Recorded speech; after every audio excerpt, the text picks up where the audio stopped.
118편 1절 보십니다. 여호와께 감사하라. 그는 선하시며 그의 인자심이 영원함이로다. 이제 이스라엘은 말하기를 그의 인자심이 영원하다 할지로다. 이제 아론의 집은 말하기를 그의 인자하심이 영원하다 할지로다. 이제 여호와를 경외하는 자는 말하기를 그의 인자심이 영원하다 할지로다. 일단 118편은 역경 중에 처한 자신을 구해 주시고 전쟁에서 승리케 하시는 인자를 베푸신 하나님께 감사하면서 이스라엘 백성을 찬양으로 초대하고 있다고 하는 것으로 이야기되어지고 있는데, 이것도 마찬가지입니다. 118편도 저자를 다윗으로 보는가 아니면 우여곡절 끝에 이제 하나님의 나라를 이루고 살아가는 선민에 대한 언약자손에 대한 걸로 보는가, 아니면 포로로 끌려갔다가 다시 돌아온 회복기에 있는 사람들 중에 작가로 보는가, 이렇게 분분해요. 근데 우리는 한 가지 원리이기 때문에 독자적인 개인적인 것도 마찬가지고 또는 우리의 이 가나안 약속이 모세 오경의 언약대로 이루어진 거기 때문에 이미 모세의 언약대로 이루어지는 이스라엘의 이 12지파를 통한 선민 국가를 통해서도 확인되어지고, 개인으로 봐도 되고, 또는 회복에 대한 걸로 보아도 어떤 설명을 해도 문제가 될 게 없죠. 우리는 그런 그 개념으로 118편을 이해를 하셨으면 좋겠습니다. 그리고 이제 그 1절부터 4절까지 내용이 그거예요. 하나님의 영원하신 인자하심을 찬양하라. 영원, 이제 여기서 우리 이 하나님이 해가시는 이 일의 궁극적인 영원하신 그 일이거든요. 그 이야기는 시간과 공간과 형상이라고 하는 것으로 충분히 감지되어진 이런 상태에 지금 이걸 부르는 거니까, 일단 여호와께 감사하라. 그는 선하시며 그의 인자하심이 영원함이로다. 그의 선하시고 그의 인자하심이 영원하다고 하는 그 이야기는 뭐예요? 이쪽에 살 때에 우리 하나님 앞에 인자하심을 은혜를 입기도 했고, 또는 선하심을 이제 우리가 맛도 보았지만, 그것이 때로는 수많은 혼란을 겪어가면서 이제 얻어진 거니까, 시간 세계 속에서 언제는 인자로 보이기도 하고, 어느 쪽에는 하나님 앞에 이제 강구한 그런 그 시간도 있을 터이고, 이런 것들이 묶어가지고 영원하다라고 하는 걸로 이제 봐요. 그러니까 우리가 시간 세계 속에서 모든 문제는 사실은 현 시점에 몰입될 때의 문제가 만들어진다. 근데 현대 상황이, 현대 모든 고민은 뭐예요? 현재 시점의 문제거든요. 시점이. 이거를 우리가 이제 영원하신 하나님을 찬양하면서 이런 관점으로 보게 되면, 오늘 과거, 현재, 미래라고 하는 통시적인 해석이 가능하니까 현재 문제만에 빠지질 않는단 말이에요. 과거에 우리를 구원하셨던 하나님이 믿어지니까 우리는 하나님 앞에 끊임없이 이제 우리의 궁극적 회복을 강구할 수 있는 일이니까, 우리에게 영원하신 인자하심을 감사할 수 있는 이런 신의 이야기는 과거, 현재, 미래를 통틀어 가지고 영원이라고 하는 개념으로 소개를 했다. 이렇게 보시면 될 것 같아요.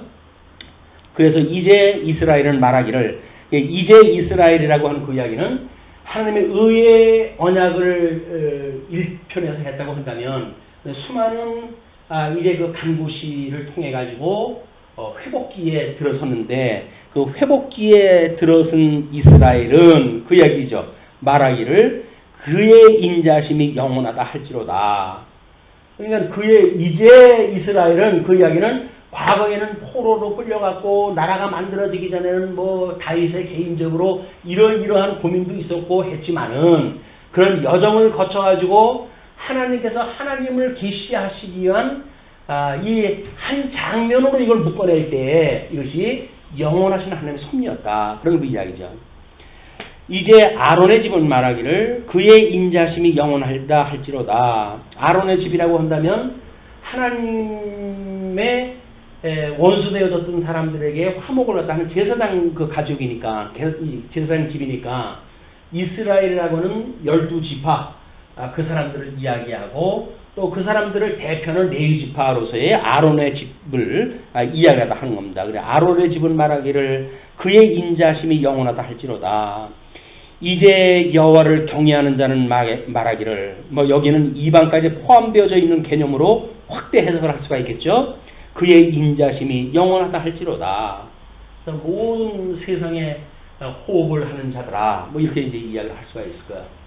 세상에 모든 호흡이 있는 자마다 여호와를 찬양하라 뭐 이렇게 이야기했던 개념도 이론적으로 이해가 되어질 겁니다. 5절로 24절을 보시게 되면 내 편이신 여호와에 대한 찬양을 갖다 해요. 내가 고통 중에 여호와께 부르짖었더니 여호와께서 응답하시고 나를 넓은 곳에 세우셨도다. 하나님께서 고통 중에 있는 나로 하여금 기도를 갖다 들어주셔가지고 넓은 곳에 세우셨다는 걸 이야기를 한 뒤에 여호와는 내 편이시라 내가 두려워하지 아니하리니 사람이 내게 어찌할까. 이것이 이제 우리 하나님을 믿는 우리들의 믿음이란 말이에요. 음부권세가 결코 무너지지 못하는 교회를 세우신다고 했는데 나의 이 지어져가는 성전인 나를 누가 해할꼬? 라고 하는 것이야말로 내가 사람을 어찌 두려워할까? 뭐 그런 그 이야기겠죠. 사람이 어찌 내게 어찌할까? 뭐 이런 그 이야기겠죠. 그냥 사람 앞에서 우리가 비굴하다는 이야기는 결국은 믿음이 없기 때문에 그러는 겁니다. 우리 힘 있는 자한테 뭔가 좀 아부를 갖다 떨어가지고 뭐 좀 내 어떤 뭐 신변을 갖다 위로를 받는다는 이런 것도 아무런 의미가 없어요. 여호와께서 내 편이 되사 나를 돕는 자들 중에 계시니 그러므로 나를 미워하는 자들에게 보응하시는 것을 내가 보리로다. 내 편이 되사 나를 돕는 자들 중에 계시니 자기 무리들하고 함께 있죠. 이것이 주님의 몸된 교회의 아마 기쁨일 수도 있습니다. 내 편이 된다고 하는 사람들이 보여져 있는 것이 교회니까 얼마나 그것이 위로가 되어지고 그러겠어요. 그냥 교회 생활을 하지 않고 믿음 생활을 한다는 이야기는 사실은 거짓이에요. 여호와께 피하는 것이 사람을 신뢰하는 것보다 나으며 뭐 10번 지당하는 말씀이죠. 여호와께 피하는 것이 고관들을 신뢰하는 것보다 낫도다. 근데 이게 참 어떤 우리가 지푸라기라도 잡을 심정이 되어지게 되면 이게 다르다는 말이에요. 이게 지금 뭐 한때는 뭐 그 박 대통령 근처에 있으면서 지근거리 있으면서 박 대통령 뭐 그 뜻을 내가 잘 알아. 내 말 안 들으면 당신 다쳐. 뭐 이런 걸로 아주 겁주고 했던 사람들 이런 사람들이 지금 이제 전부 드러나고 있잖아요. 그러니까 뭐 적반하장도 유분수지. 사나이가 몰래 녹음을 갖다 해가지고 그걸 터뜨리고 그러느냐. 그래가지고 그걸 고발했던 사람을 갖다 비난했다 하는데 거기서 큰 힘을 믿고 이거 뭐 큰 소리 치는 사람들은 오히려 그 사람들 보고 남자답지 않다는 거예요. 어떻게 사나이가 그럴 수 있느냐 뭐 이렇게 이야기를 하는데 누가 누구를 갖다가 어떻게 하는지 모르겠어요. 나는 뭐 이상한 세상이 좀 돌아가고 있으니까 고관들을 신뢰하는 것보다 낫다. 여호와께 피하는 것이. 여호와께 피하는 것이 어떻게 피하면 될까요? 여호와를 우리 아시는 방법은 결국 계시한 성경을 통해 가지고 우리가 되어지는 거니까 우리가 끊임없이 성경을 공부하는 일이 우리한테 필요하지 않을까. 어떻게 뭐 이런저런 자료를 갖다 보다가 성경 필사가 그렇게 힐링에 좋다는 거예요. 왜냐면 성경을 우리가 이제 복사할 적에는 나름대로 필사를 이 필사를 할 때는 사실은 내용을 파악하면서 필사하는 것은 힘듭니다. 대부분 필사는 단순 반복 그냥 그 작업이에요. 그러니까 하나님의 말씀을 필사는 하는데 하나님의 말씀이 우리 뇌에서 뭐 이렇게 뜻을 생각을 하고 그러면서 적지 않잖아요. 필사는 철저하게 머리가 단순화되어지는 거야. 그래서 모든 고민이 없어지고 그렇게 되어지기 때문에 그 건강에 좋다는 거예요. 이게 이제 필사가. 뭐 이제 그 사람들은 이제 성경이나 불경 필사에 대한 예를 들면서 다른 많은 필사를 하는 사람들이 요즘 이제 나온답니다. 그래서 뭐 식구 같은 거, 시 같은 것도 필사를 하고 뭐 형편이 되면 속도를 내지 않을 입장이 되어지게 되면 충분히 이제 필사를 하면서 또 감상되어지겠죠. 이렇게 해가지고 나름대로 이제 그 사람은 힐링이라는 관점으로 이걸 보았는데, 우리가 현재 어떤 그 고민을 당한다고 했을 때 여호와를 의지하는 것라고 이야기하잖아요. 그 여호와를 의지하는 것이 어떻게 뭐 하늘을 봐가지고 정말 그 도움이 여호와께서로다 해가지고 하늘만 쳐다보고 되는 문제가 아니잖아요. 이건 철저하게 하나님 말씀 공부하는 수밖에 없는 건데, 이 성경을 우리가 공부하고 성경을 이제 그 끝없이 묵상하고 하는 그런 그 일들은 기본적으로 필사라고 하는 그 과정부터 시작되어질 수 있지 않을까. 메모해 나가다가 또 뭐 생각나면 또 뭐 의심나는 것도 또 적어 나가다가 또 하다 보게 되면 많은 생각을 사유할 수가 있고 묵상을 할 수 있고 이런 기본이 필사라고 하는 것은 아닐까 이런 생각이 들어요.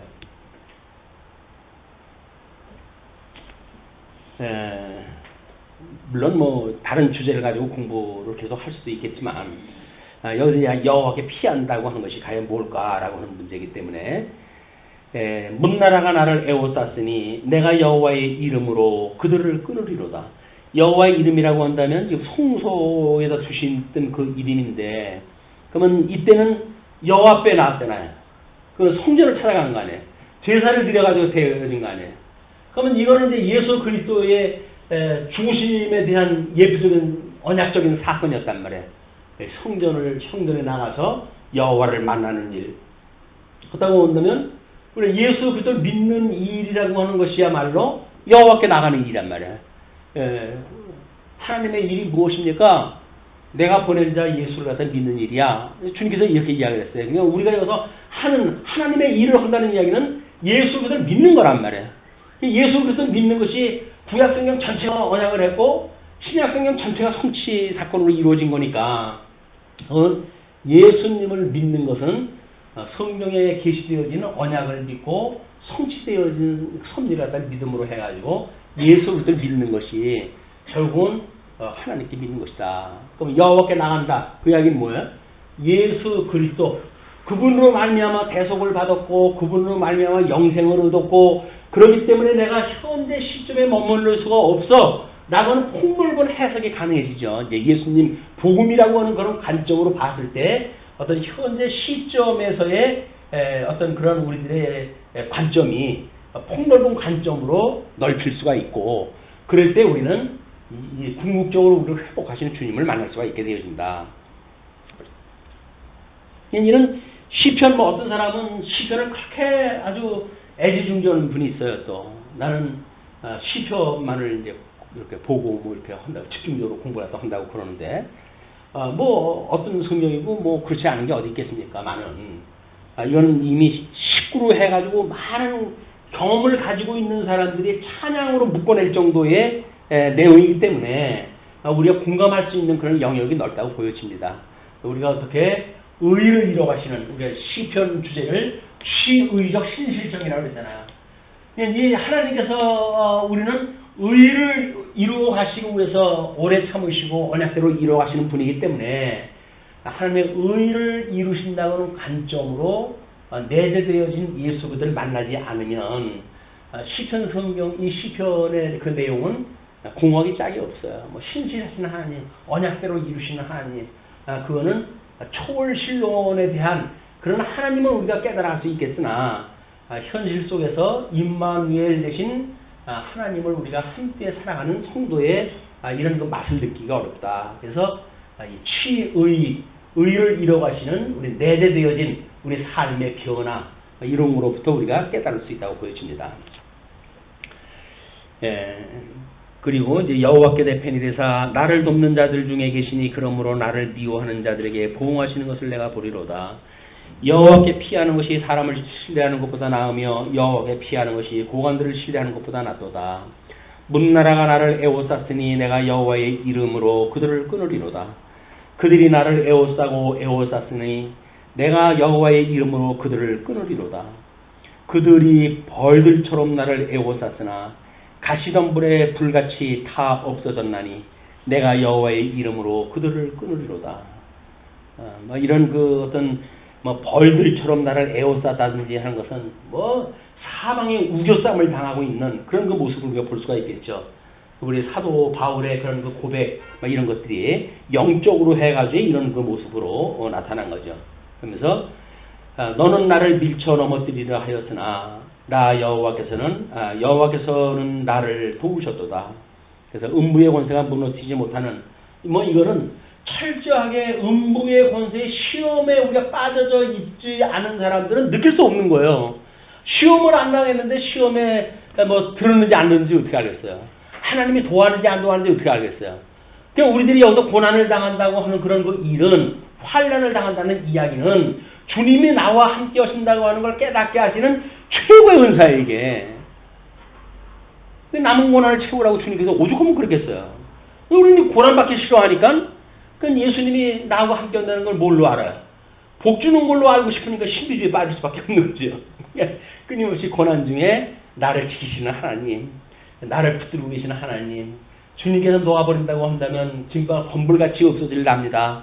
그럼에도 불구하고 주님께서 붙들고 계시기 때문에 오늘 하루를 제가 존재합니다.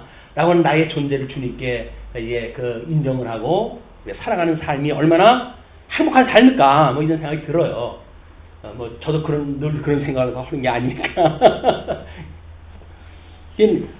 목사가 이거 말씀을 강론하다가 이렇게 깨달아지는 일들이 사실은 은혜고, 이것이 제 양식이지, 저도 그냥 깨달은 말로 해가지고 쭉 가르치고 저한테는 남는 게 없다고 한다면, 울리는 꽹과리 이제 끝나는 거죠, 이게.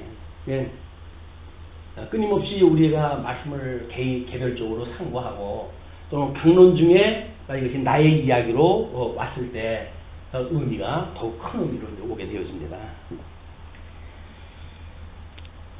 여호와는 나의 능력과 찬송이시요 또 나의 구원이 되셨도다.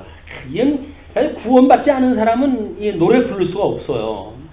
내가 구원받았던 것이 주님의 능력으로 구원을 받았고, 어떻게 저같이 우준한 자를 하나님께서 말씀을 깨닫는 그런 그 지혜를 주시고, 또 가르치는 은사를 줘가지고 강론을 갖다 하게 하시고 하나님의 뜻을 선포하게 하시고 어떻게 이런 일을 하셨습니까? 라고 하는 이야기가, 만약에 제가 순탄한 길을 걸어가지고 스펙이나 입고 그런다고 한다면 그 은혜가 크겠어요?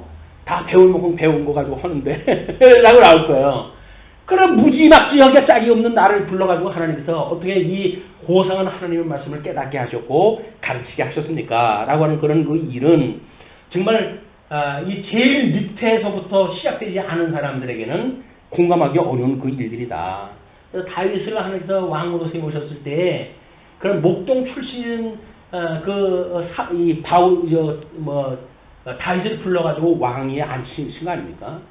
그러니까 그가 여전히 그 풀베리 때 뿔을 매길 때 그런 자기의 낮았었던 그런 생각을 가지고 지금 현재 시점을 이해를 하니까 현재 시점의 고난뿐만 아니라 모든 그런 그 일들이 어렸을 때, 어린 시절 목동 출신이었을 때 하나님이 어떻게 나를 갖다 인도하셨는지 그런 관점으로, 아주 객관적인 관점으로 현재 관점을 이해를 하니까 놀라운 그런 지혜의 처신들이 나오게 되어졌고, 이것이 이제 하나님의 은혜를 깨달아가는 방법인 것 같아요.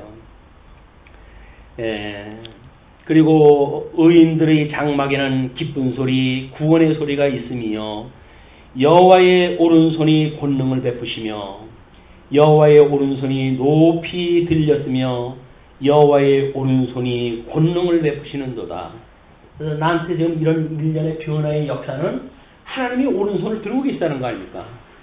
그럴 때 내가 아주 엎드러지지 아니하면 주께서 나를 붙들고 계심이라 라고 하는 고백이 나온 거죠. 주께서 내 오른손을 붙드시고 나를 인도하시기 때문에 내가 넘어질 때 주님께서, 내가 아주 넘어지지 않는 것은 주께서 붙들고 계신 이유로군요. 주님이 나를 붙들고 있는 그 손길이 느껴진단 말이에요. 이런 시험이 없으면, 시험도 없는데 걱정거리가 뭐가 있어요. 탄탄대로를 건너가는 나의 그 심정으로 해가지고, 그때는 하나님도 필요 없어요.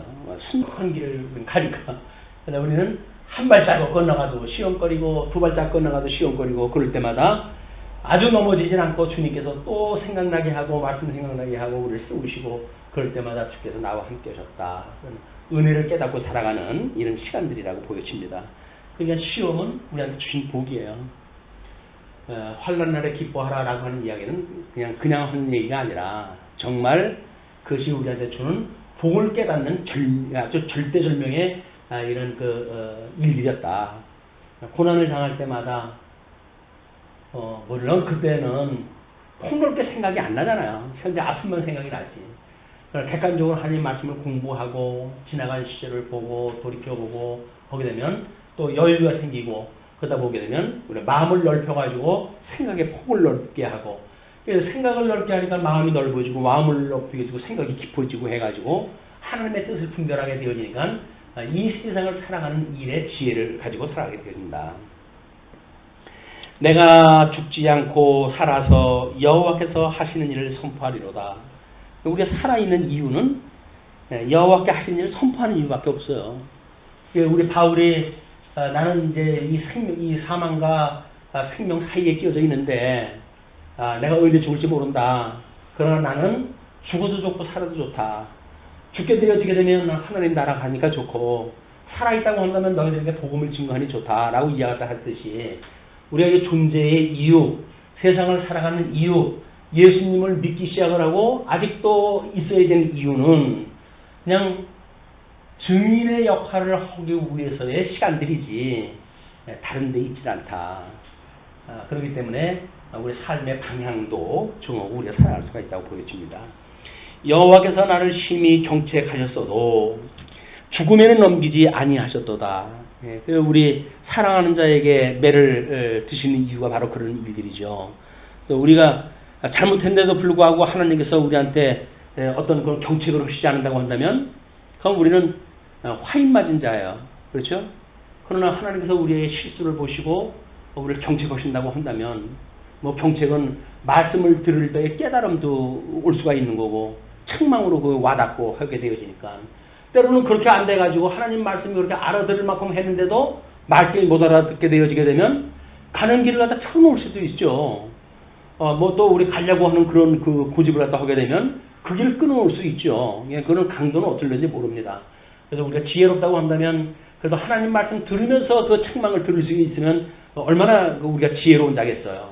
그런데 여전히 고집을 세우다가 끝내 하나님께서 최하위의 개념까지 내려와가지고 우리의 몸뚱아리를 쳐가지고나 안다고 한다면 기가 막힌 일 아닙니까? 하나님 말씀을 듣고 책망받는 것이 가장 지혜로운 일이고 그리고 우리 마음 상태를 고민을 갖다 하다가 어느 날 문득 하나님 말씀이 깨달아져가지고 위로받는 일들이 있다든지 또는 우리 이런 이웃의 우리 지체의 어떤 그런 위로의 말들 이런 걸로 해가지고 깨달을 수 있다고 한다면 그것도 또 얼마나 다행이겠어요. 지체라고 하면서 쉬는 소리 안 해주고 하나님 말씀 아닌데도 불구하고 그걸 내버려둔다고 한다면 그 사람은 여기서 받을 시간이 없어요. 그러면 끝내 하나님께서 이제 여기까지 가가지고 길을 틀어놓으실 텐데 그러면 얼마나 고통스럽습니까? 그냥 할 수만 있으면 이 상위 개념서부터 좀 정리가 되어졌으면 좋겠다. 내게 의의 문들아 열지어다. 내가 그리로 들어가서 여호와께 감사하리로다. 의의 문들, 그것이 바로 양문 되시는 예수 그리스도의 문입니다.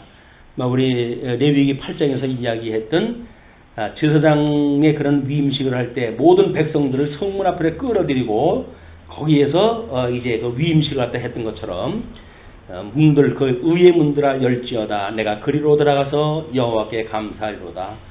이는 여호와의 문이라 의인들이 그리로 들어가리로다. 이것이 바로 좁은 길 되는 거예요. 예수 그리스도를 통해 아주 들어갈 수 있는.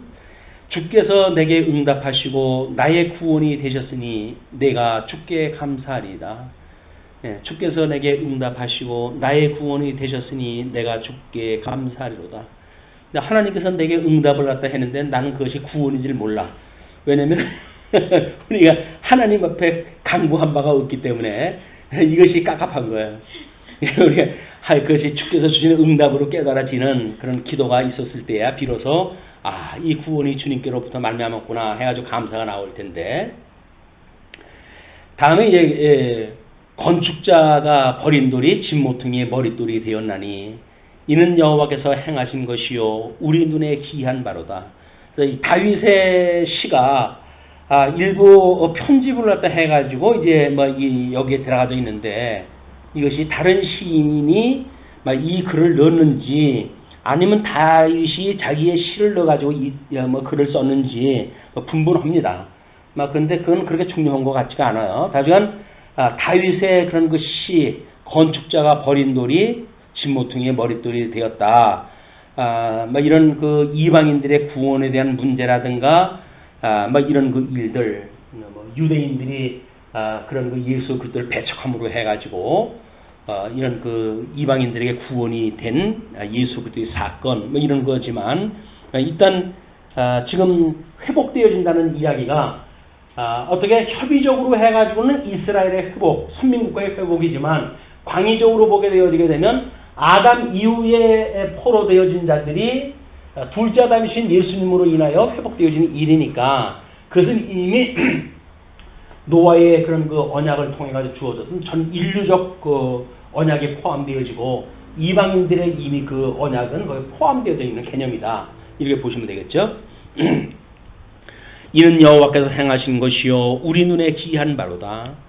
이 날은 여호와께서 정하신 것이라 이 날에 우리가 즐거워하고 기뻐하리로다. 이 날은 찬송이 그런 것들에 이런 게 감흥을 받은 사람들이 이제 작사 작곡을 또 해가지고 25절부터 29절까지 구속자의 왕국을 소망하면서 승리를 확신합니다. 여호와여 구하옵나니 이제 구원하소서. 여호와여 우리가 구하옵나니 이제 형통하게 하소서. 여호와여 이름으로 오는 자 여호와의 이름으로 오는 자가 복이 있으며 예수 그리스도죠. 우리가 여호와의 집에서 너희를 축복하였노라. 축복하였도다. 여호와는 하나님이시라. 그가 우리에게 빛을 비추셨으니 밧줄로 절기 제물을 제단불에 맬지어다. 이것이 이미 예수 그리스도로 이루실 것을 이런 그 모습으로 찾아갔다 한 거죠. 주는 나의 하나님이시라. 내가 주께 감사하리이다. 주는 나의 하나님이시라. 내가 주를 높이리이다. 여호와께 감사하라. 그는 선하시며 그의 인자심이 영원함이로다. 그래서 앞에 이야기했던 것을 끝에 능으로 해가지고 대미를 장식하다 하게 되었습니다. 우리는 다른 건 다 잊어버려도 여호와께 감사하라. 그는 선하시며 그의 인자심이 영원함이로다. 어떠한 어려운 그 질곡에 우리가 있다 할지라도 우리 하나님의 자비하심, 인자하심은 영원하다고 하는 그런 말씀으로 인하여서 위로가 되어지고 소망을 갖는 우리의 삶이 되어졌으면 이것이 하나님께 주신 지혜의 삶이 아닌가 기대를 해봅니다.